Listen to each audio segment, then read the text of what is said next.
அனைவருக்கும் இனிய விநாயகர் சதுர்த்தி நல்வாழ்த்துக்கள்.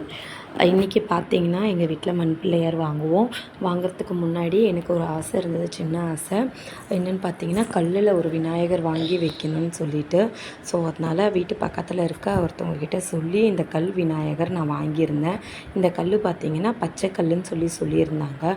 ரொம்ப அழகாக இருந்தது. இதோட ஹைட் பார்த்திங்கன்னா 6 இன்ச்சு சொல்லியிருந்தாங்க. 1800 சொல்லியிருந்தாங்க. ரொம்ப நல்லா இருந்தது. அப்புறம் விநாயகர் போய் வாங்கிட்டு வந்திருந்தோம். அவரை வீட்டுக்குள்ளே அழைக்கும்போது ஆரத்தி எடுத்து வீட்டுக்குள்ளே அழைச்சிக்கிட்டு இருந்தோம். பார்த்திங்கன்னா கண்ணு வைக்கல, நாங்கள் வீட்டுக்குள்ளே வந்து தான் அவருக்கு அபிஷேகம் பண்ணிவிட்டு அதுக்கப்புறம் தான் நாங்கள் எல்லா ப்ரொசீஜர் பண்ணலான்னு சொல்லிவிட்டு ரொம்ப எளிமையான முறையில் தான் நாங்கள் பண்ணியிருந்தோம். போன வருஷம் ஒரு 2 இயர்ஸ் கிட்ட வரலக்ஷ்மி நோம்பும் சரி, கிருஷ்ண ஜெயந்தியும் சரி, எந்த ஒரு விநாயகர் சதுர்த்தி எந்த ஒரு பண்டிகையுமே நான் கொண்டாடலை. ஏன்னா பாப்பா ரொம்ப கை குழந்தையாக இருந்தால், அதுக்கு முன்னாடி நான் ப்ரெக்னெண்ட்டாக இருந்ததால் என்னால் எதுவுமே ஸ்டெயின் பண்ணி என்னால் பண்ண முடியல. இப்போ தான் ஓரளவு ஓகேவாயிருக்கேன் இந்த வருஷம். பட் நான் வரலட்சுமி நோம்பு எடுக்கலை.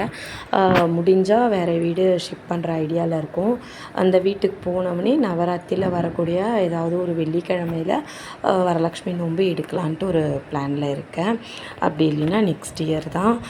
அப்புறம் பார்த்திங்கன்னா வீட்டில் ரொம்ப எளிமையான முறையில் சாம்பார் சாதம், கத்திரிக்காய் முருங்கைக்காய் போட்டு சாம்பார் சாதம், சுண்டல் வச்சேன். அப்புறம் முதல் முறையாக நான் என் கையால் பண்ண கொழுக்கட்டை, அப்புறம் அந்த செட்டு விற்றது பழம், பூ, பழம் எல்லாமே நான் வாங்கிட்டு வந்து ஒரு வாழையில போட்டு சாமிக்கு படைச்சி தேங்காய் உடைச்சிருந்தோம். கிருஷ்ண ஜெயந்திக்கு தேங்காய் உடைக்கல, அவங்க வீட்டில் இல்லைன்னு சொல்லிவிட்டு நான் தேங்காய் உடைக்கல. கற்பூரம் ஏற்றினோடனே பாப்பா வந்து முதல்ல விநாயகருக்கு எடுத்து அவங்களே சாப்பிட்டுட்டாங்க. அப்புறம் வீட்டில் வச்சுக்க முடியாது, 5 நாள் வருது, 3ஆம் நாள் வெள்ளிக்கிழமை வருது. அதுவும் இல்லாமல் இவங்களுக்கு டியூட்டி கிடச்சா போயிடுவாங்க. ஸோ அதனால் நாங்கள் என்ன பண்ணோன்னா வீட்டு பக்கத்தில் இருக்க ஒரு குளத்துலையே போட்டுவிட்டோம். இது வந்து ரெட்டேரி குளம்னு சொல்லுவாங்க, ஏரின்னுட்டு. அங்கே தண்ணியில் எல்லோரும் உள்ளே இறங்கி தான் போட்டிருந்தாங்க. அதனால் நாங்கள் என்ன பண்ணோன்னா வேறு வழி இருக்குது, அந்த வழியாக பின்னாடி இறங்கி போயிட்டு பிள்ளையாருக்கு பாப்பா. அப்புறம் என்னடா இவ்வளோ அலங்காரம் பண்ணி தூக்கி போடுறாங்களே சொல்லிட்டு பாப்பாவோட மைண்டு வயசாக இருக்கும்.